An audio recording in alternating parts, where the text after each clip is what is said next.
ପ୍ରଭୁ ଆମକୁ ଦୟା କରୁଛନ୍ତି। ଆଜି ଦିନ ତାଙ୍କ ନାମରେ ଏକତ୍ରିତ ତାଙ୍କ ସେବା ପ୍ରସନ୍ନ କରିବା ପାଇଁ ଆମକୁ ଏକତ୍ର ହେବାର ସୁଯୋଗ ଦେଇଛନ୍ତି। ଆସନ୍ତାକାଲି କରି ଆମେ ଏକତ୍ର ହେଇପାରିବା ନାହିଁ। ଆଜି ଉପାସନା ଦିନ ଆମେ ପ୍ରଭୁଙ୍କ ଲୋକମାନେ ପ୍ରଭୁଙ୍କ ନାମରେ ଏକତ୍ର ହେଇଛୁ। ତେଣୁ ଆମେ ଶାନ୍ତ ସୁସ୍ଥିରତା ସହିତ ବସିବା ପାଇଁ ଚେଷ୍ଟା କରିବା। ଆଉ ଆସନ୍ତାକାଲି ହୁଏତ ଏ ସୁଯୋଗ ଆମେ ପାଇନପାରୁ। ସେଥିପାଇଁ ଆମେ ପ୍ରଭୁଙ୍କୁ ଜାଣିଛୁ, ପ୍ରଭୁଙ୍କ ନାମରେ ବିଶ୍ୱାସ କରୁଛୁ। କିପରି ବସିବା ଦ୍ୱାରା ଆମେ ଶିଖିବାକୁ ପଡ଼ିବ, କିପରି କଥାବାର୍ତ୍ତା କରିବା ଶିଖିବାକୁ ପଡ଼ିବ, ଆଉ କିପରି ବାକ୍ୟ ଶୁଣିବାକୁ ହେବ ଶିଖିବାକୁ ପଡ଼ିବ। ପ୍ରଭୁଙ୍କୁ ଧନ୍ୟବାଦ ଦେଉଛି। ଆଜିର ଦିନରେ ମହିଳା ସମିତିର ମାସିକ ଅଧିବେଶନରେ ପ୍ରଭୁଙ୍କ ବାକ୍ୟ କରିବା ମୋତେ ସୁଯୋଗ ଦିଆଯାଇଛି। ସେଥିପାଇଁ ମହିଳା ସମିତିକୁ କୃତଜ୍ଞ ହେଉଛି। ପ୍ରଭୁ ସେମାନଙ୍କୁ ଆଶୀର୍ବାଦ କରୁଛୁ। ସଙ୍ଗେ ସଙ୍ଗେ ମଣ୍ଡଳର ପାଳକ ଦେଖୁନ୍ କର୍ମକର୍ତ୍ତା ଏବଂ ଉପସ୍ଥିତ ଭାଇ ଭଉଣୀ ସମସ୍ତଙ୍କୁ ନମସ୍କାର ଜଣାଉଛି। ନମସ୍କାର। ମୁଁ ପ୍ରସଙ୍ଗ ବକ୍ତା ନୁହେଁ, ଆଉ ପ୍ରସଙ୍ଗ ମଧ୍ୟ ମୁଁ କହିବା ଜାଣୁ ନାହିଁ, କିନ୍ତୁ ମୁଁ ବଡ଼ ଖୁସି ପାଏ ପ୍ରଶ୍ନ ଉତ୍ତର କରି କଥା ବାହାର କରି ଲୋକମାନଙ୍କୁ ସଚେତନ ଜାଗ୍ରତ କରିବାର ମୋର ବେଶୀ ଇଚ୍ଛା। ପ୍ରସଙ୍ଗ କହି ଚାଲିଗଲେ ଲୋକମାନେ ବୁଝିପାରନ୍ତି ନାହିଁ, ଆଉ ଜାଣିବା ଲୋକମାନେ ପ୍ରସଙ୍ଗ କହନ୍ତି ବୁଝିପାରନ୍ତି। ଆଉ ମୁଁ ପ୍ରଶ୍ନ ଉତ୍ତର ଭାବରେ ବୁଝିବା ପିଲାମାନେ ଆକ୍ଟିଭ ହେଇଯାଆନ୍ତୁ। ଆଉ ଯେ କହିବ ନା କ୍ଷା କରିଦେବେ। ଛାତ୍ର ଏବଂ ଛାତ୍ରୀମାନେ ଆଜି ବେଶୀ ପ୍ରଶ୍ନ ଉତ୍ତର ବିଷୟ ସବୁ ସ୍ଥିର କରିଛି। ଆଉ ମହିଳାମାନଙ୍କ ସଭିତରେ ମହିଳାମାନଙ୍କ ବିଷୟରେ କିଛି କହିବାକୁ ମୁଁ ଯାଉନାହିଁ। ପ୍ରାର୍ଥନା ସଭାରେ ଆମେ ବହୁତ ମହିଳାମାନଙ୍କର କଥା ଆମେ ଶୁଣି ସାରିଛୁ। ଆଉ ଅନ୍ୟ ଅଂଶ ମାନେ ପଢ଼ିବା। ଆଉ ତାପରେ ଗୀତ ଗାଇବା ସମସ୍ତେ ପାଦେ ପାଦେ ଚାଲୁଛି ମୁଁ ଯୀଶୁ ତୁମ ସାଥେ। ଏଇ ଗୀତ ଆମେ ସମସ୍ତେ ଜାଣିଛୁ। ସମସ୍ତେ କଣ୍ଠାସ ବଜାଇବା ବାଦ ଭାଇମାନେ ସାହାଯ୍ୟ କରନ୍ତୁ। ଯାହାକି ଆରମ୍ଭ କରନ୍ତୁ, ମାଉଥରେ ଆରମ୍ଭ କରନ୍ତୁ।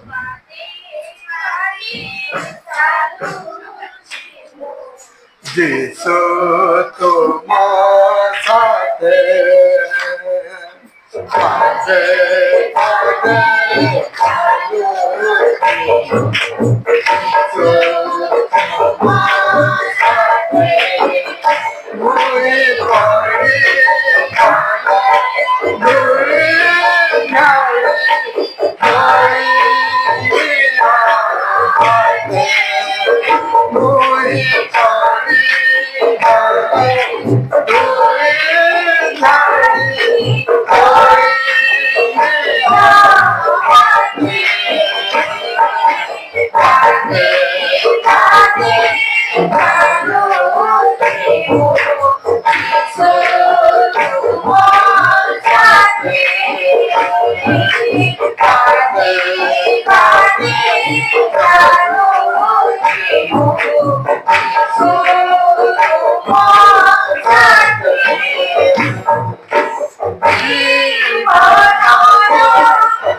प्रार्थना करिया प्रभु तुम्हारा धन्यवाद देव प्रस्ताव कर आम हदा में सब विपद आम लेकिन तुम ठार दूर को चली जाए प्रभु आम परिचालन पाप क्षमा न देखो आम आपे पुत्र परिश्रम पठाइल जो प्रभु सर्वस्व जंतु अच्छे आम दुख अभिशाप पाप से बंद कर कृषक सब समाप्त कर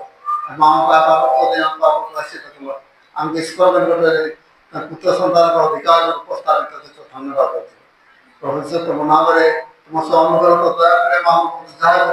स्मरण करने बर्तमान उपस्थित अच्छे प्रभु तुम आमको आशीर्वाद कर आम मंगल को साहय कर तुम्हें कथा कह बुद्धि बना दियो जगना दियो विश्वास बढ़िया साहय कर मध्य को मत व्यवहार कर और आज वर्ष सब कविता कार्य करते प्रार्थना कर कविता प्रति समय महिला को सर्वोत्तम जीशु का नाम मांगुଛୁ आमेन महिला सभा प्रार्थना सभा आम के स्त्री लोक कथा आम शुणुलु मु कहली प्रार्थना प्रश्न उत्तर बोलिकी क्या विषय कहले तुम शिक्षा माध्यम हाँ 12 पदर गया एक हान्ना हाँ 12 हाँ सारी पत्र विधवा हान्ना का विषय हाँ सुबुद्धि कन्या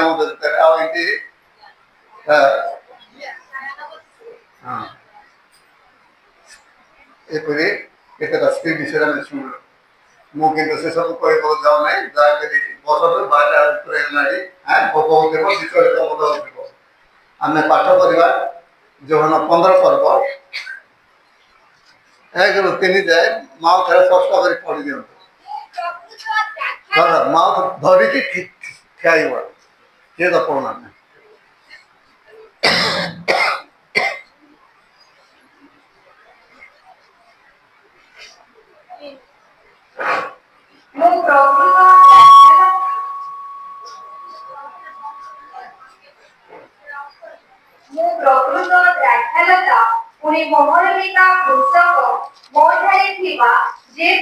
शाखा फल न फले काटी पकाती शाखा फल फले अधिक फल फलिबा निमंते से ताहा परिष्कार करती मु तुममानकु जो वाक्य कहिअछि सेथि लोगु तुमे माने परिष्कृत होई सारियछ। धन्यवाद इटा अनेक थर आम पढ़ीचु हाँ के पढ़ी ना हाथ देखत के पढ़ी ना अंश आम समस्त यहाँ पढ़ीचु भल भाव जाचु आम जीशु जो जगत थे से दृष्टांत माध्यम लोक मान कथा कहते जेपरी लोक मैंने सहजरे बुझा पारे जाना पारे दृष्टांत बिना से लोक मान किसी कहून आ शिक्षा ये सरल था शक्तियुक्त था लोक मान हृदय को स्पर्श करूला लोक मैंने खुशी हो जाते आनंद हो जाते जीशुकर पछ पछ अनुगमन करते से जो सब दृष्टांत कहते लोक मैंने निज अंगर अनुभव करते आखिरे देखुवे एपर दृष्टांत ही जीशु कहते एपर अनेक जदि जीशु स्वर्गर कथा कहते लोक मैंने जापारे ना कौन से जागतिक दृष्टांत सब विषय कहते ये कौ दृष्टांत कथा जीशु कहते द्राक्षालता आउ शाखार कथा कहते हाँ अच्छा आम द्राक्षा गत तो प्राय देखिनु हाँ मात्र द्राक्षा फल आम खाऊ खाऊ ना नहीं समस्या ना किए खाइन द्राक्षा फल प्राय अधिक लोग खाते ज्वर बाधा विघ्न है मैंने खाया बेस पसंद करते से जीशु हे तो उदाहरण से कही था पारते मु द्राक्षा बाधा तुमने ए कथा क्या कहते बेगी बेगी कह नहीं हम ये कथा क्या कहते शिष्य मान कहते जीशु ନିଜକୁ ଦ୍ରାକ୍ଷାଲତା ସହିତ କହୁଛନ୍ତି, ବିଶ୍ୱାସୀମାନଙ୍କୁ ଶାଖା ସହିତ କହୁଛନ୍ତି। ଆମେ ଦ୍ରାକ୍ଷାଲତା ଏବଂ ଶାଖା, ଗଛ ନଥିଲେ ଶାଖାର ଉତ୍ପତ୍ତି ହେବ ନାହିଁ। ଆଉ ଗଛ ବିନା ଶାଖାର ସୌନ୍ଦର୍ଯ୍ୟ ନାହିଁ, ଶାଖା ବିନା ଗଛର ସୌନ୍ଦର୍ଯ୍ୟ ନାହିଁ। ଗଛ ଏବଂ ଶାଖା ସହିତ ପରସ୍ପର ସଂଯୁକ୍ତ। ଗଛର କାମ ହେଲା ଶାଖାକୁ ସେ ରସ ଯୋଗାଇବ, ଆଉ ଶାଖା କ'ଣ କରିବ, ପତ୍ରରେ ଧରିବ, ଆଉ ସେ ଫଳ ଉତ୍ପନ୍ନ କରିବ। ଆଉ ଶାଖାର କାମ ମଧ୍ୟ ଅଛି, ସେ ଗଛରୁ କ'ଣ କରିବ, ସଂଗ୍ରହ ଗଛ ସଂଗ୍ରହ କରି ଆଣିବ, ଆଉ ସେ ଫଳ ଉତ୍ପନ୍ନ କରିବ। ପରସ୍ପରର ସମ୍ପର୍କ ସେପରି ଅଛି। ସେଥିପାଇଁ ଯୀଶୁ ନିଜକୁ ଦ୍ରାକ୍ଷାଲତା ଏବଂ ଶିଷ୍ୟମାନଙ୍କୁ, ବିଶ୍ୱାସୀମାନଙ୍କୁ ସେ ଦ୍ରାକ୍ଷାଲତା ବା ଶାଖା ସହିତ ତୁଳନା କରିଛନ୍ତି। ଯୀଶୁ ଯେଉଁ ସବୁ କଥା କହୁଥିଲେ, ଶିକ୍ଷା ଦେଉଥିଲେ, ଅତି ସରଳ, ଅତି ସହଜ। ଶିଷ୍ୟମାନେ ଯୀଶୁଙ୍କର ଶିକ୍ଷା ଶୁଣୁଥିଲେ, ତାଙ୍କ କାର୍ଯ୍ୟ ଦେଖୁଥିଲେ, ତାଙ୍କ ଜୀବନଶୈଳୀ ଦେଖୁଥିଲେ। ସେ କିପରି ପବିତ୍ର ଜୀବନ କାଟୁଛନ୍ତି, ଧାର୍ମିକ ଜୀବନ କାଟୁଛନ୍ତି, ପ୍ରେମ କିପରି ଈଶ୍ୱରୀୟ ଜୀବନ କାଟୁଛନ୍ତି, ଶିଷ୍ୟମାନେ ଦେଖି ତା ଅନୁଭବ କରୁଥିଲେ। ଆଉ ତାଙ୍କ ଶିକ୍ଷା ମଧ୍ୟ ଶିଷ୍ୟମାନଙ୍କୁ ଏପରି ଭାବେ ଅଧିକାର କରିଥିଲା ସେମାନଙ୍କ ହୃଦୟରେ, ଯେ ସେମାନଙ୍କ ହୃଦୟରେ ଗୋଟେ ଜମା ବାନ୍ଧି ରହିଛି, ଗଣ୍ଠିରେ ସେ ଧନ ବାନ୍ଧି ହେଲା ପରେ ସେମାନେ ରହିছে। ସେମାନେ ଭୁଲି ନଥିଲେ ଯୀଶୁ ଯେଉଁ ପ୍ରକାର ଜୀବନ କାଟୁଥିଲେ, ଶିଷ୍ୟମାନେ ମଧ୍ୟ ସେଇ ପ୍ରକାର ଜୀବନ କାଟୁଥିଲେ। ଆଉ ଯୀଶୁଙ୍କ ବାକ୍ୟରେ ଶକ୍ତି ଅଛି ଯେ ଗଛରୁ ଯେପରି ଶାଖା ରସ ନେଇକି ସେ ଫଳ ଉତ୍ପନ୍ନ କରେ, ଶିଷ୍ୟମାନେ ସେପରି ଯୀଶୁଙ୍କ ଠାରୁ ଶକ୍ତି ନେଇକି, ରସ ନେଇକି ସେମାନେ ଫଳ ଉତ୍ପନ୍ନ କରନ୍ତୁ। ଯୀଶୁଙ୍କର ଏଇଟା ହେଉଛି ମୁଖ୍ୟ ଉଦ୍ଦେଶ୍ୟ, ମୁଖ୍ୟ ଇଚ୍ଛା। ତେଣୁ ଯୀଶୁ ଯେଉଁ ସବୁ କଥା କହୁଥିଲେ, ଶିଷ୍ୟମାନେ ସେ ସବୁ ସଂଗ୍ରହ କରୁଥିଲେ ଏବଂ ଗ୍ରହଣ ମଧ୍ୟ କରୁଥିଲେ। ଏବଂ ସେ ଦ୍ୱାରା ସେମାନେ ଆନନ୍ଦିତ ହେଉଥିଲେ, ଖୁସି ହେଉଥିଲେ। ସେମାନେ ପବିତ୍ର ଜୀବନ କାଟୁଥିଲେ, ଧାର୍ମିକ ଜୀବନ କାଟୁଥିଲେ ଏବଂ ପ୍ରଭୁମୟ ଜୀବନ ସେମାନଙ୍କଠାରେ ପରିପୂର୍ଣ୍ଣ ହେଇଯାଇଥିଲା। ତେଣୁ ଯୀଶୁ ଖୁସି କହୁଛନ୍ତି 3 ପଦରେ, କ'ଣ ଲେଖା ଅଛି, ମୁଁ ତୁମମାନଙ୍କୁ ଯେଉଁ ବାକ୍ୟ କହିଅଛି, ତୁମ୍ଭେମାନେ ପରିଷ୍କୃତ ହେଇସାରିଅଛ। ଏଇଟା ଗୋଟେ ଖୁସିର ବିଷୟ। ଯୀଶୁ ନିଜେ ପ୍ରକାଶ କରୁଛନ୍ତି, ମୁଁ ତୁମମାନଙ୍କୁ ଯେଉଁ ସବୁ ବାକ୍ୟ କହିଅଛି, ତୁମମାନେ କ'ଣ ହେଇଯାଇଛ, ପରିଷ୍କାର ହେଇଯାଇଛ, ନିର୍ମଳ ହେଇଯାଇଛ, ଅର୍ଥାତ୍ ପବିତ୍ର ହେଇଯାଇଛ, ଧାର୍ମିକ ହେଇଯାଇଛ। ଏଇଟା ଗୋଟେ ଆନନ୍ଦର ବିଷୟ, ଖୁସିର ବିଷୟ। ଯୀଶୁଙ୍କର ଶିକ୍ଷା ସେମାନେ ଏହିପରି ଭାବରେ ଗ୍ରହଣ କରିଥିଲେ ଯେ ସେମାନେ ପରିଷ୍କାର ହେଇଯାଇଛନ୍ତି। ସେମାନେ ହୃଦୟରେ କଳଙ୍କ ନାହିଁ, ଅଧର୍ମ ନାହିଁ, ମନ୍ଦତା ନାହିଁ, କୌଣସି ପାପର ଚିନ୍ତା ନାହିଁ। କେବଳ ଯୀଶୁମୟ ଜୀବନ ହିଁ ସେମାନଙ୍କ ହୃଦୟରେ ରହେ। ଯୀଶୁ ଖୁସି ହେଇଯାଉଥିଲେ। ସେମାନଙ୍କ ଅନ୍ତରରେ ଯୀଶୁ ହିଁ ସେମାନଙ୍କ ଅନ୍ତରରେ ଦେଖାଯାଉଛି। ସେଥିପାଇଁ ଯୀଶୁ ସେମାନଙ୍କ ବିଷୟରେ ନିଜ ସାକ୍ଷାତ ଦେଇକି କହୁଛନ୍ତି, ମୁଁ ତୁମମାନଙ୍କୁ ଯେଉଁ ସବୁ ବାକ୍ୟ କହିଅଛି, ସେଥିଯୋଗୁଁ ତୁମମାନେ କ'ଣ ହେଇଯାଇଛ, ପରିଷ୍କାର। ଅର୍ଥାତ୍ ଈଶ୍ୱରଙ୍କ ବାକ୍ୟ ମଣିଷ ହୃଦୟକୁ କ'ଣ କରେ, ପରିଷ୍କାର କରେ। ଏଇଟା ଗୋଟେ ଖୁସିର ବିଷୟ ନା ନାହିଁ। ଯୀଶୁଙ୍କର ମୁଖର କଥା ଶୁଣି ଶିଶୁମାନେ ଗ୍ରହଣ କରି ସେମାନେ ପରିଷ୍କାର ହେଇଯାଇଥିଲେ। ଏଇଟା ଗୋଟେ ଆନନ୍ଦର ବିଷୟ, ଖୁସିର ବିଷୟ।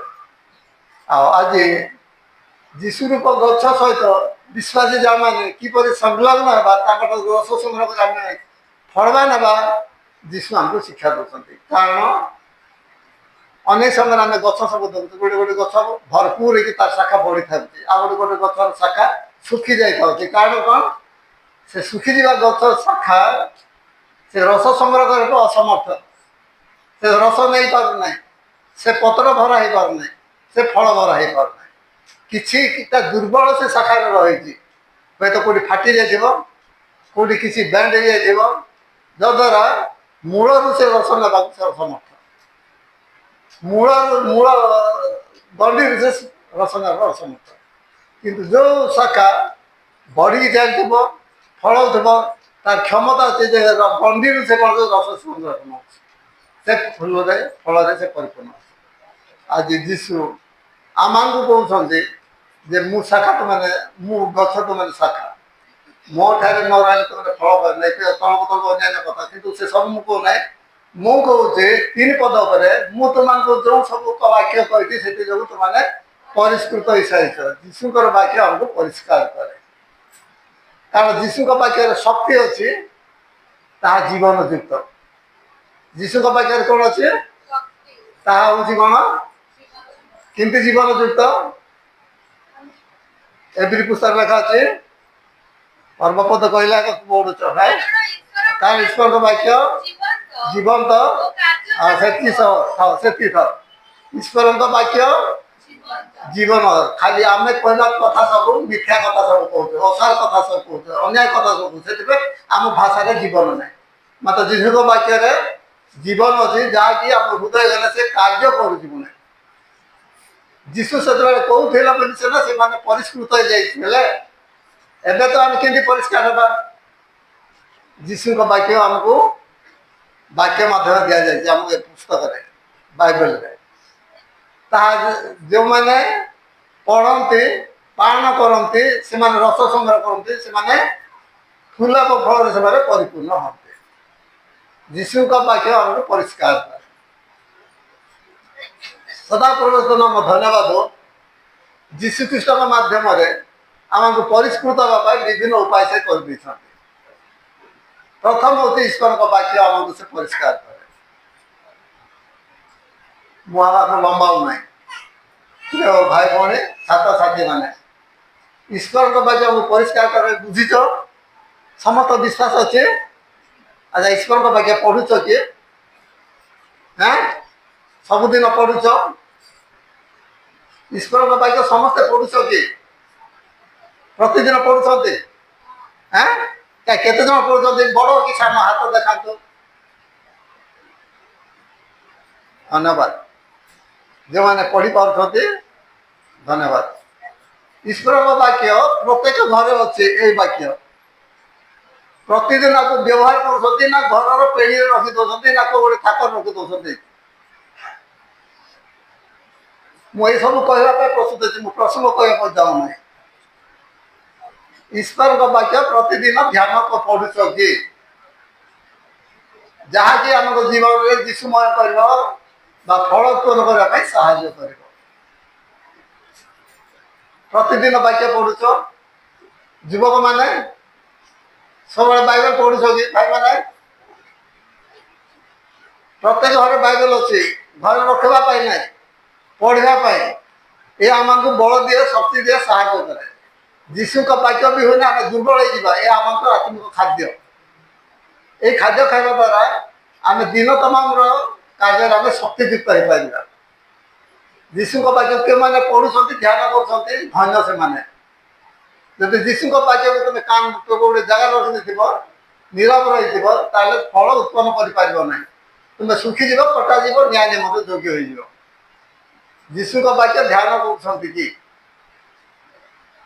ଯଦି କରୁନାହାନ୍ତି କରୁଛନ୍ତି ଭଲ କଥା ଯଦି କରୁନାହାନ୍ତି ପ୍ରତିଦିନ ସକାଳେ ପ୍ରଭୁଙ୍କ ବାକ୍ୟକୁ ଧ୍ୟାନ କରନ୍ତୁ ଯେଉଁମାନେ ଘରେ ରହୁଛନ୍ତି ସେମାନେ ପ୍ରଥମରେ ମୁଁ ପରାମର୍ଶ ଦେଉଛି ପ୍ରଭୁଙ୍କ ନାମରେ କହୁଛି ତରବର ଭାବେ ପଢ଼ିକି ଦିପଦ ଯେଉଁଟା ଏଠି ଖୋଲିଦେବି ଯେଉଁଟା ପଢ଼ିଲେ ଦିପଦ ପଢ଼ିଦେବି ପଳେଇବି ଏପରି ଭାବରେ ପ୍ରଭୁଙ୍କ ବାକ୍ୟକୁ ପଢ଼ନ୍ତୁ ନାହିଁ ଏପରି ତରବର ଭାବରେ ପଢ଼ନ୍ତୁ ନାହିଁ ଧାରାବାହିକ ପଢ଼ିବା ପାଇଁ ଚେଷ୍ଟା କରନ୍ତୁ ସ୍ଥିର ମନରେ ଧୀରେ ସ୍ଥିର ମନରେ ଗୋଟିଏ ପର୍ବ କିମ୍ବା ଦୁଇ ପର୍ବରେ ପଢ଼ନ୍ତୁ ଆଉ ଯଦି ପାରୁଛନ୍ତି 2-3 ପର୍ବ ପଢ଼ନ୍ତୁ ଆଜି ପୁସ୍ତକରୁ ଆରମ୍ଭ କରନ୍ତୁ ଯଦି ନାହିଁ ମାଥି ପୁସ୍ତକରୁ ଆରମ୍ଭ କରନ୍ତୁ ପ୍ରିୟ ଭାଇ ଭଉଣୀମାନେ ଯେଉଁମାନେ କରୁନାହାନ୍ତି କରନ୍ତୁ ଯେଉଁମାନେ କରୁଛନ୍ତି ଧନ୍ୟ ସେମାନେ ପ୍ରଭୁ ଆପଣଙ୍କୁ ଆଶୀର୍ବାଦ କରନ୍ତୁ ଯୀଶୁଙ୍କ ବାକ୍ୟ ଶିକ୍ଷାମାନେ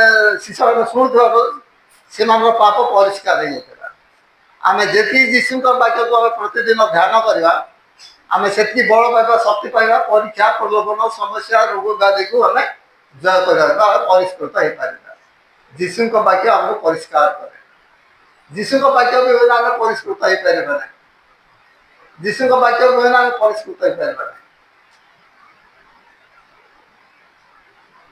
ଯୀଶୁଙ୍କ ବାକ୍ୟ ଆମେ ଯଦି ଦିନ ଯାକ କାମ କରୁଥିବା କିମ୍ବା ଏଇ କରୁଥିବା ଆମେ ଯଦି ମଇଳା ଅନୁଭବ କରୁଛୁ ଝାଳ ଅନୁଭବ କରୁଛୁ ଆମେ ସାଙ୍ଗେ ସାଙ୍ଗେ ଗାଧଉଛୁ ଦିନକୁ 2 ଥର 3 ଥର ଗାଧଉଛୁ କ'ଣ ନେଉଛୁ ଗାଧେଇବା ପାଇଁ ଆମ ଦେହର ମଇଳା ଛାଡ଼ିବା ପାଇଁ ସାବୁନ ନେଉଛୁ ଆଚ୍ଛା ଆମ ହୃଦୟର ମଇଳା ଦୂର କରିବା ପାଇଁ ତା ପାଖରେ ସାବୁନ ଅଛି କି କିଏ ଜାଣିଛ କି ସେ ସାବୁନ କା ପାଖରେ ଅଛି କି ତା ପାଖରେ आम हृदय मळा दूर करने जीशु वाक्य एकमात्र साबुन जहाँकि आमको सफा करदे पवित्र करदे कि कौन तेल अच्छी जहाँकि आम हृदय मळा दूर कर जगत में केमिकल ना जहाँकि आम हृदय को सफा कर जीशु वाक्य ही आमको पापरू मंदरू अधर्मरू सबू रक्षा करे आम दोष दुर्बलता देखाई दे आम पवित्र हो निर्मल हो आम बहुत परिष्कृत हो जीशु जो सब वाक्य शिष्य मान कहते से आनंदर खुशी शुणुले से वाक्य से हृदय ग्रहण करते से परिष्कृत हो जाते कौन दोष दुर्बलता किसी जीशु देखा पार नी से जीशु कहले तुमको जो सब वाक्य कही तुमने कौन परिष्कृत प्रिय भाई भौणी मैंने मु आशा करते ईश्वर वाक्य द्वारा परिष्कृत होते कि मोर अनुरोध आज शिक्षा प्रतिदिन वाक्य पढ़ु प्रतिदिन वाक्य पढ़ु जदि वाक्य पढ़े ना आप दुर्बल हो परीक्षा अच्छी प्रबल समस्या अच्छी हाँ केत समय पाइले पदे अदे पढ़ीदेवी एक मन चिंता करते ना केत सुजोग पाइले दी पद पढ़ीदेवी सुजोग पाते एक सुजोग मन करते ना धारावाहिक गोटे किसी समय गोटे पर्व अंत दैनिक पढ़ु तुम अधिक अधिक पढ़ाई इच्छा कर आसंता काली पढ़ जो मैंने पढ़ू ना पढ़ दादी पुत्र आरंभ करूँ कि माती पुत्र आरंभ करूँ प्रभु आमको परिवर्तन बदलाई दे गोटे बही देखुली गोटे उदाहरण उदाहरण ना मन कथा ना सत्य कथा द्वितीय विश्व युद्ध समय कथा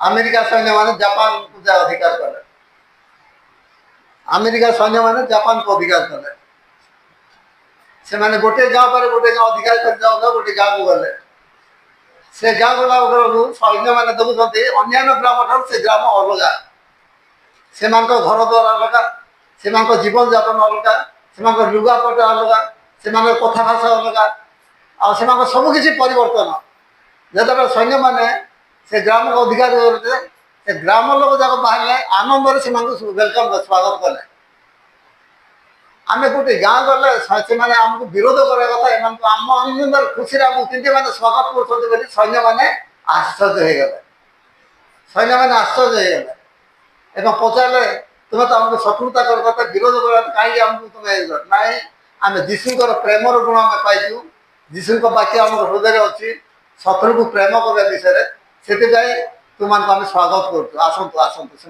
बसले सैन्य मान पचार तुम्हें किंतु गुण पाइल सभा पाइल से कहते आज्ञा 30 वर्ष तले जड़े अमेरिका मिशनरी गाँव को आसते जीशु वाक्य आमको से कही पदे अदे बेसी समय ना 5-10 मिनट कही चलीगले आमको ये गोटे नूतन नियम देखते आज्ञा यही नूतन नियम नूतन नियम आम छाड़ी चलीगले से नूतन नियम को दुई भाई थे से नूतन नियम को रखले से नूतन नियम को प्रतिदिन पाठ कले से पाठ कले से अनुसार जीव चेष्टा कले जनक ना हूँ शोषी आउ जनक ना हूँ न्याय जनक ना शोषी जन न्याय दी भाई जीशु वाक्य अनुसार चलने जीवन काटापी से बहुत चेष्टा कले काटा पारे आम से दिन ठार बाइबल अनुसार आम पढ़ुचु जीवन काटुचु चलुचु जीशु आम सर्वेश्वर से साक्ष्य से खुशी हो गले 30 वर्ष तलर जो दे जाइए बाइबल नूतन नियमटा से गाँव को यहपर बदल देला दुई भाई प्रभु को जानले ग्राम लोक जा प्रभु को जानले से गाँव परिवर्तन हो गला आपर घटना से गाँव में कौन प्रतिदिन स्कूल बाइबल को पढ़ागला नूतन नियम को पढ़ा जाऊला समय अनुसार से गाँव में जो निर्वाचन है जड़े भाई से गाँव जड़े मेयर है आउ जड़े भाई स्कूल शिक्षक है 30 वर्ष से नूतन नियमटा गाँव को परिवर्तन कर देता प्रिय भाई भौणी आप बाइबल केत वर्ष है कि मास है कि मुझे जानू ना आप थाकर बेसती कि आप जीवन कार्य करती कि आप परिवार कार्य करती मुझे जानू ना कि पुरुष कि स्त्री प्रत्येक दिन बाइबल ध्यान करूँ पढ़ु आप परिवर्तन कर बदल आप हृदय परिष्कार करदे आप हृदय निर्मल करदे आप स्त्री हृदय निर्मल करदे आप स्वामी हृदय निर्मल करदे पुआ झी हृदय निर्मल करदे ତେଣୁ ଈଶ୍ୱର ବିହୀନ ଜୀବନ କାଟିବାକୁ ଚେଷ୍ଟା କରନ୍ତୁ ନା। ବାଇବେଲ ସବୁବେଳେ ପଢ଼ନ୍ତୁ, ବିଶେଷ କରି ଝିଅମାନେ ପଢ଼ନ୍ତି ସକାଳେ, ଭାଇମାନେ ପ୍ରାୟ ପଢ଼ନ୍ତି ନାହିଁ। ଖେଳ ହେଉଛି ସେମାନଙ୍କର ମୁଖ୍ୟ ବିଷୟ। ଖେଳକୁ ସେମାନେ ଗୁରୁତ୍ୱ ଦିଅନ୍ତି, କିନ୍ତୁ ବାଇବେଲକୁ ସେମାନେ ଗୁରୁତ୍ୱ ଦିଅନ୍ତି ନାହିଁ। ତେଣୁ ପ୍ରତ୍ୟେକ ସମୟରେ ଯୀଶୁଙ୍କ ବାକ୍ୟକୁ ପ୍ରତ୍ୟେକ ଦିନ ସକାଳେ କିଛି ପଢ଼ିବାକୁ ଚେଷ୍ଟା କରନ୍ତୁ। ପ୍ରତ୍ୟେକ ଦିନ ତରବାରିଆ ଭାବରେ ଯୋଉଟା ମିଳେ ପଢ଼ିଦେବି, ଦି ପଦ ପଳେଇବି, ଏପରି ମନୋଭାବ କରନ୍ତୁ ନାହିଁ। ଯୀଶୁଙ୍କ ବାକ୍ୟ ସବୁବେଳେ ଯାଆନ୍ତୁ। ଗୀତ ସଂହିତା ପୁସ୍ତକ ଯାଆନ୍ତ ପଢ଼ିଲା ବେଳକୁ ପ୍ରଭୁ ତାଙ୍କ ଦାସମାନେ କିପରି ପ୍ରଭୁଙ୍କ ବାକ୍ୟ ପାଇଁ ଲାଳାୟିତ, ଆଗ୍ରହୀ, ଇଚ୍ଛୁକ। ଆସୁ ଆମେ ପ୍ରଭୁଙ୍କ ବାକ୍ୟ ଆମେ ପାଠ କରିବା ସବୁବେଳେ କରୁ, ଯାହାକି ଆମ ହୃଦୟକୁ ପରିଷ୍କାର କରେ। ଏବେ ଆମେ ପାଠ କରିବା ସମସ୍ତେ। ଯେଉଁମାନେ ପଢ଼ୁଛନ୍ତି ଧନ୍ୟ, ଯେଉଁମାନେ ଅଭ୍ୟାସ କରୁନାହାନ୍ତି ପ୍ରତ୍ୟେକ ଦିନ ପଢ଼ିବା ପାଇଁ ଚେଷ୍ଟା କରନ୍ତୁ।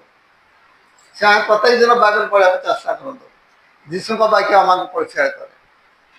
ଆଉ ଗୋଟେ ମାଧ୍ୟମ ପ୍ରଭାବ କରୁଛନ୍ତି। ପ୍ରଧାନ ମାଧ୍ୟମ କ'ଣ? ଯୌନ ପ୍ରଥମ ପର୍ବ, ପ୍ରଥମ ଯୌନ ଏକରୁ କେତେ ଅନୁସାରେ ଯୀଶୁଙ୍କ ରକ୍ତ ଆମମାନଙ୍କୁ କ'ଣ କରେ? ପରିଷ୍କାର କରେ। ଆଠୁ ଆନନ୍ଦର ବିଷୟ କିଛି ନାହିଁ। ଆମେ ସବୁ ପାପୀ ଥିଲୁ, ଅପରାଧୀ ଥିଲୁ, ଆମେ ସ୍ୱର୍ଗରାଜ୍ୟ ଯିବା ଅଧିକାର ଥିଲା, ମାତ୍ର ଯୀଶୁଙ୍କ ରକ୍ତ ଆମକୁ କ'ଣ କରୁଛି? ପାପରୁ କ'ଣ କରୁଛି? ସେ ପରିଷ୍କାର କରୁଛି। ପାପ ପରିଷ୍କାର କରିବା ପାଇଁ କେହି ନଥିଲେ ପୃଥିବୀରେ। କେବଳ ପାପର ପ୍ରାୟଶ୍ଚିତ କଲେ କେବଳ ପ୍ରଭୁ ଶ୍ରୀଖ୍ରୀଷ୍ଟ। ଆମର ଅପାପ, ଅଭିଳାଷ, ଅଭିଶାପ ସବୁ ସେ କୃଷ୍ଣ ପରେ ବହନ କଲେ। କୃଷ୍ଣ ପରେ ସେ ପାପକୁ ଦଣ୍ଡ ଦେଲେ ଏବଂ ମୃତ୍ୟୁ ମୁଖରେ ମୃତ୍ୟୁକୁ ଜୟ କରିକି ଉଠିଲେ। ଏଇଟା ଆମେ କିଛି ଦିନ ତଳେ ସମସ୍ତଙ୍କଠାରୁ ଆମେ ଶୁଣିଛୁ, ସମସ୍ତଙ୍କଠାରୁ ଶୁଣିଛୁ।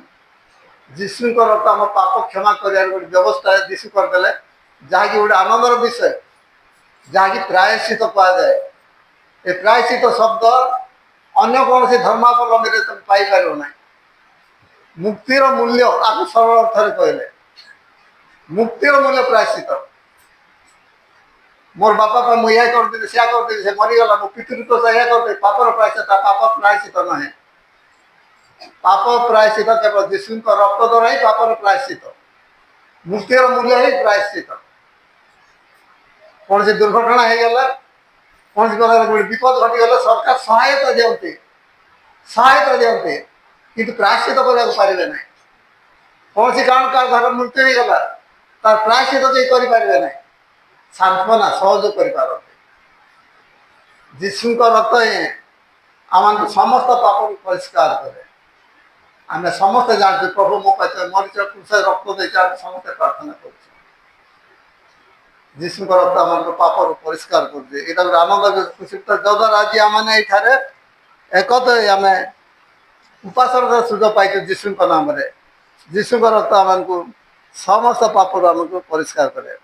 ତେଣୁ ପାପ କ୍ଷମା ପାଇଁ ଆମକୁ ପଇସା ଦେବାକୁ ପଡ଼ୁନାହିଁ, ଆମକୁ କୌଣସି ଦୂର ଦୂରାନ୍ତ ଯାତ୍ରା କରିବାକୁ ପଡ଼ୁନାହିଁ। ସେଟା ପିତା କହିଲେ, ଆମେ ସୁନା କି ବିପଦରେ ତ ମୁକ୍ତ ପାଇନ।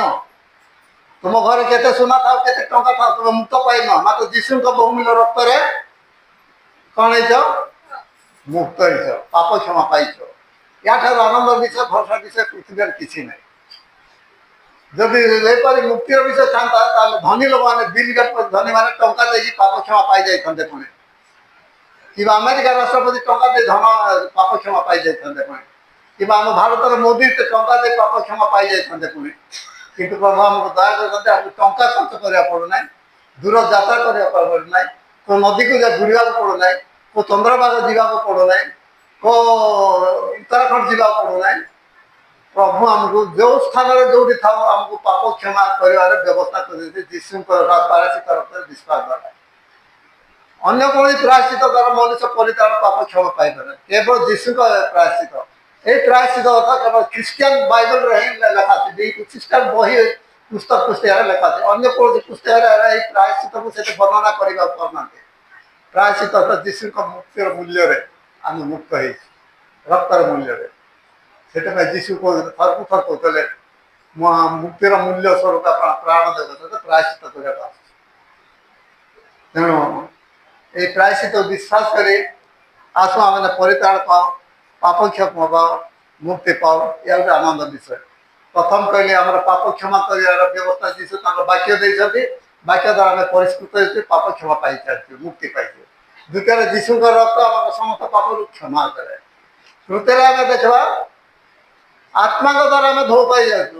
ଆମେ ମଣିଷ ଦୈନନ୍ଦିନ ଜୀବନରେ କାର୍ଯ୍ୟକଳାପରେ ଆମେ ଭୁଲ କରିଥାଉ, କଥାବାର୍ତ୍ତାରେ ଭୁଲ କରିଥାଉ, ଚିନ୍ତା ଭାବନାରେ ଭୁଲ କରିଥାଉ,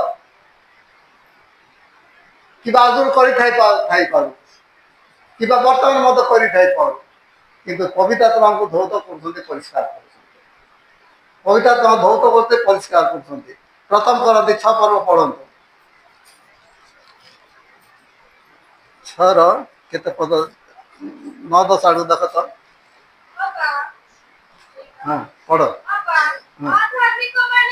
ଅଧାର୍ମିକ ମାନେ ଯେ ଈଶ୍ୱରଙ୍କ ରାଜ୍ୟର ଅଧିକାରୀ ହେବେ ନାହିଁ, ଏହାକି ତୁମ୍ଭେମାନେ ଜାଣ ନାହିଁ। ଏହାକୁ ତୁମେ ଜାଣ ନାହିଁ, ଭ୍ରାନ୍ତ ହୁଅ ନାହିଁ। ଭ୍ରାନ୍ତ ନାହିଁ, ବ୍ୟଭିଚାରୀ କି ପ୍ରତିମା କି କୃତ୍ରିମ ପୂଜକ କି ପାରଦାରିକ କି ସ୍ତ୍ରୀବତ୍ତାଚାରୀ କି କି ମୈଥୁନକାରୀ କି ଚୋର କି ଚୋର କି ଧନଲୋଭୀ କି ଧନଲୋଭୀ କି ମତୁଆଳ କି ନିନ୍ଦକ କି ପରଦ୍ରବ୍ୟ ଲୁଣ୍ଠନକାରୀ ଏମାନେ ଏମାନେ ଈଶ୍ୱର ରାଜ୍ୟର ଅଧିକାରୀ ହେବେ ନାହିଁ। ତାପରେ ଆଉ ତୁମମାନଙ୍କ ମଧ୍ୟରୁ ଏହି ପ୍ରକାର ଥିଲ, କିନ୍ତୁ ପ୍ରଭୁ ଯୀଶୁ ଖ୍ରୀଷ୍ଟଙ୍କ ନାମରେ ଆମମାନଙ୍କ ଈଶ୍ୱରଙ୍କ ଆତ୍ମାଙ୍କ ଦ୍ୱାରା ତୁମେମାନେ ସରି ଆମେ କାହା ଦ୍ୱାରା ଆମେ ଧୁଆ ଯାଇଛୁ? କାହା ଦ୍ୱାରା? ପ୍ରଭୁ ଶ୍ରୀକୃଷ୍ଣଙ୍କ ନାମରେ। କାହା ଦ୍ୱାରା ଧୁଆ ହେଇଛୁ? ପ୍ରଭୁ ଶ୍ରୀକୃଷ୍ଣଙ୍କ ନାମରେ ଆତ୍ମାଙ୍କ ଦ୍ୱାରା ଆମେ ପାଇଛୁ, ଧୁଆ ପରିଷ୍କାର ହେଇଯାଇଛି। ପ୍ରଭୁ ଆମକୁ କେତେ ସବୁ ବ୍ୟବସ୍ଥା କରିଦେଇଛନ୍ତି। ତାଙ୍କ ବାକ୍ୟ ଦେଇଛନ୍ତି, ତାର ପାଠ ପଢ଼ିକି ଆମେ ଧ୍ୟାନ କରି ବଳ ପାଉ, ଶକ୍ତି ପାଉ, ପାପରୁ ବନ୍ଧୁତ୍ୱ ରକ୍ଷା ପାଉ। ନହେଲେ ବାକ୍ୟ ବିହୁନ ଆମେ ଦୁର୍ବଳ ଯିବା, ପଡ଼ିଯିବା, ଖସିଯିବା, ଆମର ପାଦ ଖସିଯିବ, ଆମେ ପରିଷ୍କାର ହେଇପାରିବା। ଯୀଶୁଙ୍କ ପ୍ରାୟଶ୍ଚିତ ବିଶ୍ୱାସ କରିବା, ଆମେ ପରିତ୍ରାଣ ପାଇବା, ପଛରେ ଆଉ ଗୋଟେ ସାହାଯ୍ୟ ହେଉଛି ପବିତ୍ର ଆତ୍ମା। ପବିତ୍ର ଆତ୍ମାକୁ ପରିତ୍ରାଣ ଧୌତ କରନ୍ତି। କାରଣ ଆମେ ମଣିଷ, ଆମର ଦୁର୍ବଳତା ରହିଛି। ଆମକୁ ପବିତ୍ର ଆତ୍ମା ଆମ ସହିତ ଅଛନ୍ତି। ଆମକୁ ସେ ସବୁରୁ ଆମକୁ ପରିଷ୍କାର କରିବା ପାଇଁ ସେ ସୁଯୋଗ। ଆମେ କେହି ସବୁ ପାପରେ ଥିଲୁ, ପାପର ତାଲିକା ସେଇଠି ଦିଆହେଇଛି। ଏବେ ଆମେ କିନ୍ତୁ ଧୌତ ହେଇଯାଇଛୁ, ପରିଷ୍କୃତ ହେଇଯାଇଛୁ। ପବିତ୍ର ଆତ୍ମା ପରିଷ୍କାର କରିଦେଇଛନ୍ତି, ନିର୍ମଳ ହେଇଯାଇଛି। ପ୍ରଭୁଙ୍କର କେତେ ବ୍ୟବସ୍ଥା ଆମ ପାଇଁ, ଆତ୍ମାଙ୍କ ଦ୍ୱାରା ଆମକୁ ସେ ଧୌତ କରୁଛନ୍ତି। ତେଣୁ ପ୍ରିୟ ମଣ୍ଡଳୀ ଭାଇ ଭଉଣୀମାନେ, ବେଳେବେଳେ ଆମେ କୌଣସି ଦୁର୍ବଳତାରେ ପଡ଼ିଯାଇପାରୁ, ଅଧର୍ମତା ପଡ଼ିଯାଉ, ଆମ କଥାବାର୍ତ୍ତା ଚିନ୍ତା ଭାବନାରେ ପାପ ପ୍ରବେଶ କରୁଛେ, ଅଧର୍ମ ପ୍ରବେଶ କରୁଛେ। ମନେ ରଖନ୍ତୁ, ଆମକୁ ଧୋଇବା ପାଇଁ ପବିତ୍ର ବାକ୍ୟ ଅଛି, ଆମକୁ ଧୋଇବା ପାଇଁ ଯୀଶୁଙ୍କ ରକ୍ତ ଅଛି, ଆମକୁ ଧୋଇବା ପାଇଁ ପବିତ୍ର ଆତ୍ମା ଅଛନ୍ତି। ସେ ଆତ୍ମାଙ୍କ ଦ୍ୱାରା ଆମେ ଧୌତ ପରିଷ୍କାର ହେଇଯାଉଛୁ। ଆମେ କେତେ ବ୍ୟବସ୍ଥା ଯୀଶୁ ଆମ ପାଇଁ କରିଛନ୍ତି। ପ୍ରଭୁ ନାମ ଧନ୍ୟବାଦ। ମୁଁ ଶୀଘ୍ର ଯିବି, ଅନ୍ୟ ସମୟ ଆମେ ଦେଖିବା। ଆଉ ଗୋଟେ ମାଧ୍ୟମ ହେଉଛି ପ୍ରାର୍ଥନା। ଆଉ ଗୋଟେ ମାଧ୍ୟମ ହେଉଛି ପ୍ରାର୍ଥନା। ପଢ଼ନ୍ତୁ ପ୍ରେରିତ ପୁସ୍ତକ 22 ପର୍ବ 16 ପଦ ପଢ଼ନ୍ତୁ। ଆଉ ତୁମେ ଏବେ କାହିଁକି ବିଳମ୍ବ କରୁଛ? ଉଠ, ବାପ୍ତିସ୍ମ ହୁଅ, ତାଙ୍କ ନାମରେ ପ୍ରାର୍ଥନା କରି ଆପଣ ପାପ ସବୁ ଧୋଇ ପକାଅ। ଏଇଟା କାହାକୁ କୁହାଯାଉଛି? କିଏ କହୁଛନ୍ତି ଏଇଟା ସାକ୍ଷ୍ୟ?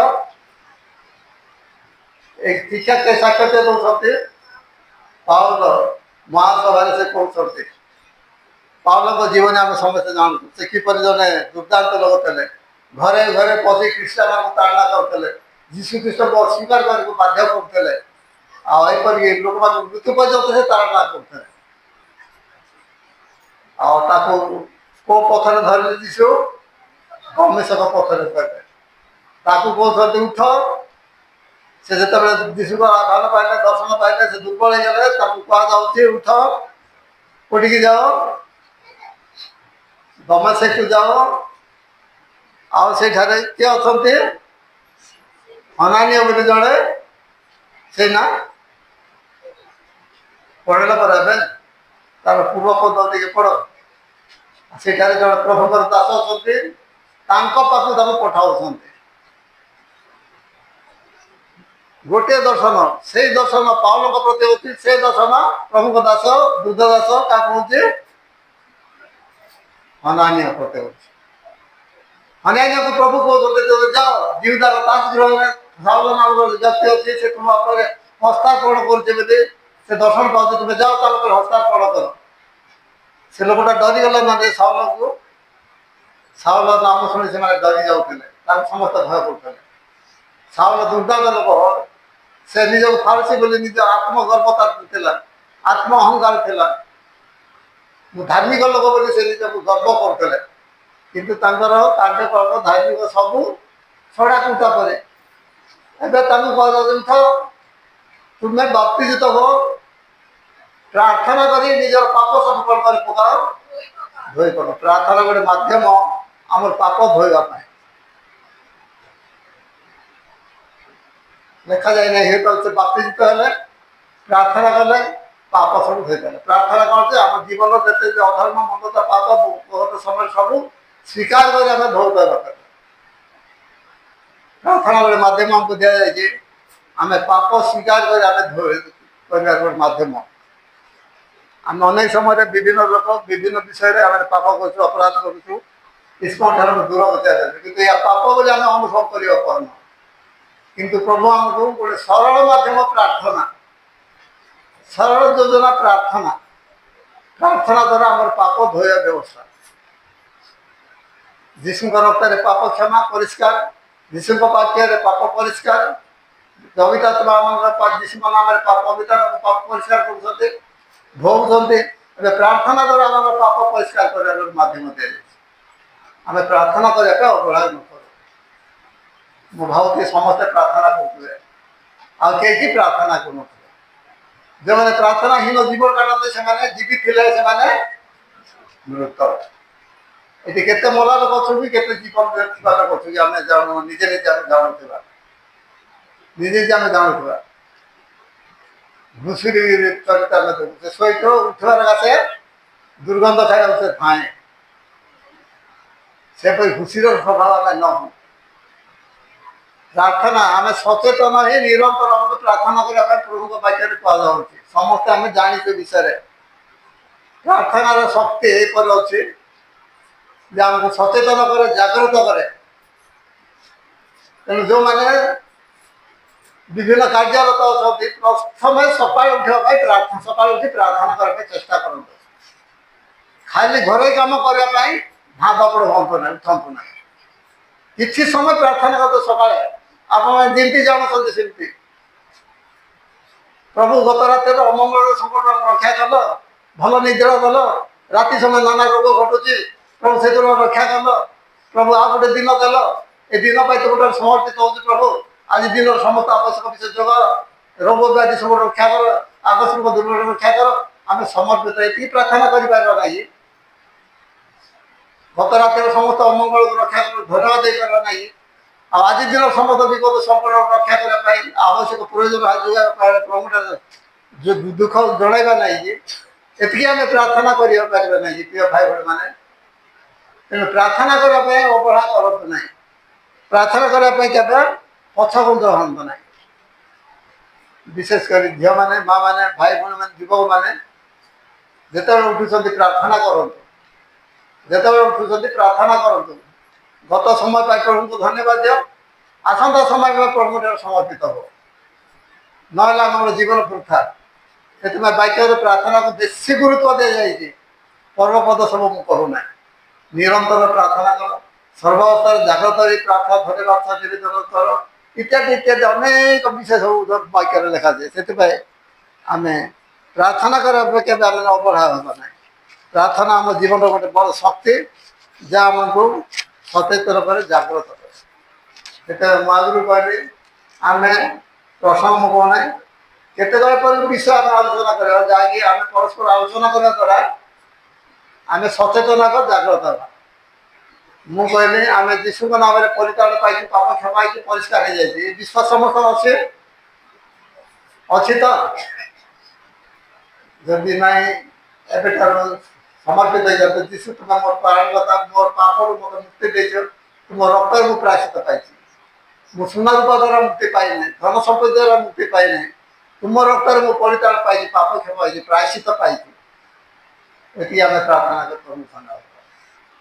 আর যিশু তাଙ୍କର ବାକ୍ୟ ଦେଇଛନ୍ତି ଯାହାକି ପବିତ୍ର ନିର୍ମଳ ବାକ୍ୟ ଆମ ହୃଦୟକୁ ପରିବର୍ତ୍ତନ କରେ ଆଉ ସେ ବାକ୍ୟକୁ ବଳ ଦିଏ ଶକ୍ତି ଦିଏ। ସେ ବାକ୍ୟକୁ ପ୍ରତିଦିନ ଧ୍ୟାନ କରନ୍ତୁ, ପଢ଼ନ୍ତୁ। ପ୍ରତିଦିନ ସକାଳେ ଯେ ଯେଉଁଠିକୁ ଯାଉ ନା କାହିଁକି, ଯେଉଁ କର୍ମ କର ନା କାହିଁକି, କୁଲି ମଜୁରୀ କରୁ ନା କାହିଁକି, ଯାହା କିଛି କରୁ ନା କାହିଁକି, ପ୍ରଭୁଙ୍କ ବାକ୍ୟକୁ କିଛି ସମୟ ଧ୍ୟାନ କରନ୍ତୁ। ତରବାରୀ ଭାବରେ ପଢ଼ନ୍ତୁ ନାହିଁ, ଧାରାବାହିକ ଭାବରେ ପଢ଼ନ୍ତୁ। ତାପରେ ଆମେ ଦୋଷ ଦୁର୍ବଳତା ପଡ଼ିଯାଇପାରୁ। ଆମେ ମଣିଷ, ପାଦେ ପାଦେ ଆମ ବିପଦ ରହିଛି, ଭୁଲ ଭ୍ରାନ୍ତି କରିଦେଇଥାଉ, କିନ୍ତୁ ପ୍ରଭୁ ତାଙ୍କ ପବିତ୍ର ଆତ୍ମା ରଖିଛନ୍ତି ଆମକୁ ବହୁତ ପରିଷ୍କାର କରୁଛନ୍ତି। ଆମେ ସମର୍ପିତ ହେବାକୁ ପଡ଼ିବ। ତାପରେ ଆମର ଦୋଷ ଦୁର୍ବଳତା ଆମେ ଅନୁଭବ କଲା କ୍ଷଣି ଆମେ ପ୍ରାର୍ଥନା କରିବା, ପ୍ରଭୁ ଆମକୁ ଗୋଟେ ମାଧ୍ୟମ ଦେଇଛନ୍ତି। ଆଉ ଗୋଟେ ବଡ଼ ବିଷୟ କ'ଣ, ପ୍ରଭୁ ଆମ ପାଇଁ ପିତା ଈଶ୍ୱର ନିକଟରେ ସେ ନିବେଦନ ଓକିଲ ସାଜିଛନ୍ତି। ଆମ ଦୋଷ ଦୁର୍ବଳତା ଅଭିଜ୍ଞତା ସବୁକୁ ସେ କ୍ଷମା କରିବା ପିତାଙ୍କୁ ସେ ପ୍ରାର୍ଥନା କରୁଛନ୍ତି। ଆମ ପାଇଁ ଯିଏ ଏତେ ସବୁ ବ୍ୟବସ୍ଥା କରିଛନ୍ତି, ଆମେ କାହିଁକି ଜଗତରେ ଥାଉ ଥାଉ ତାଙ୍କର ଆଗମନ ପୂର୍ବରୁ ଆମେ ପ୍ରସ୍ତୁତ ନେବା। ପ୍ରତ୍ୟେକ ଦିନ ତାଙ୍କ ପ୍ରାୟଶ୍ଚିତ ବିଶ୍ୱାସ ପ୍ରଭୁ ଧନ୍ୟବାଦ ଦେବା। ପ୍ରତ୍ୟେକ ଦିନ ପ୍ରଭୁଙ୍କର ବାକ୍ୟକୁ ପଢ଼ିକି ଆମେ ତାଙ୍କ ନିମନ୍ତେ ପ୍ରସ୍ତୁତ ନ ହେବା। ପ୍ରତ୍ୟେକ ଦିନ ପବିତ୍ର ଆତ୍ମା ଦ୍ୱାରା ଜୀବନ କାଟିବା ଚେଷ୍ଟା ନ କରିବା। ଆମେ ସକାଳ ସନ୍ଧ୍ୟା ଦଶରେ ଆମେ ପ୍ରାର୍ଥନା ଜୀବନ କାହିଁ ନ କାଟିବା। ପ୍ରଭୁଙ୍କ ଦାସମାନେ ପ୍ରାର୍ଥନା ସମୟ ବିତାଉଥିଲେ। ଯୀଶୁ ମଧ୍ୟ ସେ ରାତି ସାରା ପ୍ରାର୍ଥନା କରୁଥିଲେ, କିନ୍ତୁ ଆମ ଆଳସ୍ୟ ତାଙ୍କୁ ବାନ୍ଧି ରଖୁଛି, ଆମର ଅଜ୍ଞାନତା ଆମକୁ ବାନ୍ଧି ରଖୁଛି, ଆମର ଅମନୋଯୋଗୀତା ଆମକୁ ବାନ୍ଧି ରଖୁଛି, ଯଦ୍ୱାରା ଆମେ ପ୍ରାର୍ଥନା କରିବା ପାରୁନୁ। ମୁଁ ଆଶା କରୁଛି, ପ୍ରଭୁଙ୍କ ନାମରେ ମୋତେ ଅନୁରୋଧ କରୁଛି, ପ୍ରତ୍ୟେକ ଦିନ ବାଇବେଲ ପଢ଼ନ୍ତୁ, ବାକ୍ୟ ଧ୍ୟାନ କରନ୍ତୁ, ବାକ୍ୟ ପରିଷ୍କାର କରେ ଏବଂ ପ୍ରଭୁଙ୍କ ନିମନ୍ତେ ଫଳ ଉତ୍ପନ୍ନ କରିବା ପାଇଁ ଆମକୁ ଶକ୍ତି ଦିଏ। ଯଦି ଆମେ ଫଳ ଉତ୍ପନ୍ନ ନ କରିବା ଆମେ ଶୁଖିଯିବା। ଆଉ ସେ ଯୀଶୁଙ୍କ ଆଗମନ ସମୟରେ ସେ କେତେ ଦ୍ୱାରରେ ବାଟ କଥା ଆମକୁ ପାଇଁ ଖୋଲା ହେବ ନାହିଁ। ଆମର ଜ୍ଞାନ ବୁଦ୍ଧି ଚାଲାକ ସବୁ ବୃଥା ହେବ। ଆଉ କେତେ କବାଟ ନାଳମଧ୍ୟ କବାଟ, ସେଥିରେ ବାହାର ଭିତରୁ କବାଟ ପଡ଼ିଯିବ। ଆଉ ଆମେ ଖୋଲା ଦୁଇଟାରେ ପବିତ୍ରତା ସମୟରେ ପବିତ୍ରତା ଯୁଗରେ ଆମେ ଅଛୁ, ପବିତ୍ରତା ମଧ୍ୟରେ କାର୍ଯ୍ୟ କରିବେ। ସେ ସମୟରେ 3000 ଲୋକମାନଙ୍କ ମଧ୍ୟରେ ପରିବର୍ତ୍ତନ ସୁଯୋଗ ଦେଲେ ପବିତ୍ରତା କାର୍ଯ୍ୟ କଲେ। ଆଜି ଆମେ ଅଳ୍ପ ସଂଖ୍ୟକ ଲୋକ ଅଛୁ, ଆମ ମଧ୍ୟରେ କାର୍ଯ୍ୟ କରିବେ ନାହିଁ, ନିଶ୍ଚୟ କରିବେ। ପ୍ରଭୁ ଆମକୁ ସତ ପ୍ରଭୁତ ଭାବରେ ଆମକୁ ସକାଳ ଦେଉଛନ୍ତି, ସନ୍ଧ୍ୟା ଦେଉଛନ୍ତି, ଆମେ କାହିଁ ପ୍ରାର୍ଥନା ନ କରିବା। ଆମେ ପ୍ରାର୍ଥନା ଜୀବନ କରିବା। ପ୍ରଭୁ ଆମକୁ ବିଭିନ୍ନ ମାଧ୍ୟମ ଦେଇଛନ୍ତି। ମୁଁ ଏଇ 4ଟି ମାଧ୍ୟମ ସ୍ଥିର କଲି କହିବେ ବୋଲି। ଏକ ଯୀଶୁଙ୍କ ରକ୍ତରେ ପରିଷ୍କାର ହେବା, 2 ଯୀଶୁଙ୍କ ବାକ୍ୟରେ ଆମେ ପରିଷ୍କାର ହେବା, 3 ଆତ୍ମାଙ୍କ ଦ୍ୱାରା ଆମେ ପରିଷ୍କାର ହେବା, ପ୍ରାର୍ଥନା ଦ୍ୱାରା ଆମେ ପାପରୁ ପରିଷ୍କାର ହେବା। এই 4ଟିକି ଆମେ ସବୁଦିନର ଦୈନନ୍ଦିନ ଜୀବନର ଖାଦ୍ୟ ଭାବେ ଗ୍ରହଣ କରିବା। ଆମେ ପ୍ରତିଦିନ ଉଠିକି ଖାଲି ପେଟରେ ମୁଁ ଦେଖୁଛି ଆମେ ଦାନ୍ତ ଘଷି ଚା ଖାଉଛୁ, କେତେ ନ ଦଉତେ ଘଷି ମଧ୍ୟ ଚା ଖାଆନ୍ତେ। ପ୍ରାର୍ଥନାକୁ ଆମେ ଯାଇ ଗୁରୁତ୍ୱ ଦେବା ନାହିଁ, ବେଶୀ ସମୟ ତ କରିପାରିବା ନାହିଁ, ଅଳ୍ପ ସମୟରେ କରିବା ଚେଷ୍ଟା କରିବା। ଆମେ ପ୍ରାର୍ଥନାର ସମୟ ବିତାଇବା। ପ୍ରଭୁ ନିଶ୍ଚୟ ଆମକୁ ଆଶୀର୍ବାଦ କରିବେ। ପ୍ରଭୁ ମୁଁ ଏଠି ଆଜି ପ୍ରଭୁଙ୍କ ନାମରେ ଏତିକି ମୁଁ କହିବା ପାଇଁ ଇଚ୍ଛା କଲି। ଆଉ ବେଶୀ କିଛି ମୁଁ ପ୍ରସଙ୍ଗ କହିବି ନାହିଁ। ମୁଁ ପ୍ରଶ୍ନ ତ ଦ୍ୱାରା କହିଲି, ମୁଁ ଜାଗ୍ରତ କରିବାକୁ ଚାହିଁଲି। এই 4ଟି ବିଷୟ ମନୋନୀତ କଲି। ଆଜିଠାରୁ ସମସ୍ତେ ମନୋନିବେଶ କରନ୍ତୁ, ଯୀଶୁଙ୍କ ପ୍ରାୟଶ୍ଚିତ ବିଶ୍ୱାସ କରନ୍ତୁ, ଯୀଶୁଙ୍କ ବହି ବାକ୍ୟ ଧ୍ୟାନ କରନ୍ତୁ, ଯୀଶୁଙ୍କ ଆତ୍ମାଙ୍କ ସହଭାଗିତା ଅନୁଭବ କରନ୍ତୁ, ନିରନ୍ତର ନିମନ୍ତେ ପ୍ରାର୍ଥନା କରନ୍ତୁ। ତାହେଲେ ଆମ ଆତ୍ମିକ ଜୀବନ ବଡ଼ ହେବ, ମଣ୍ଡଳୀର ଅଭିବୃଦ୍ଧି ହେବ, ମଣ୍ଡଳୀ ଶକ୍ତିଯୁକ୍ତ ହେବ। ସମସ୍ତେ ପ୍ରାର୍ଥନା କରିବା, ସମସ୍ତେ ଗୀତ ଗାଇବା, ସମସ୍ତେ ବାକ୍ୟ କହିବା, ସମସ୍ତେ ଆତ୍ମାରେ ଉଦ୍ଦୀପିତ ହେଇ ପ୍ରଭୁଙ୍କ ମହିମା ପ୍ରକାଶ କରିବା। ପ୍ରଭୁ ଆଜିର ସଂକ୍ଷିପ୍ତ ବାକ୍ୟ ଦ୍ୱାରା ଆମେ ସମସ୍ତଙ୍କୁ ଆଶୀର୍ବାଦ କରନ୍ତୁ। ପ୍ରଭୁଙ୍କ ନାମ ଧନ୍ୟବାଦ, ଧନ୍ୟବାଦ।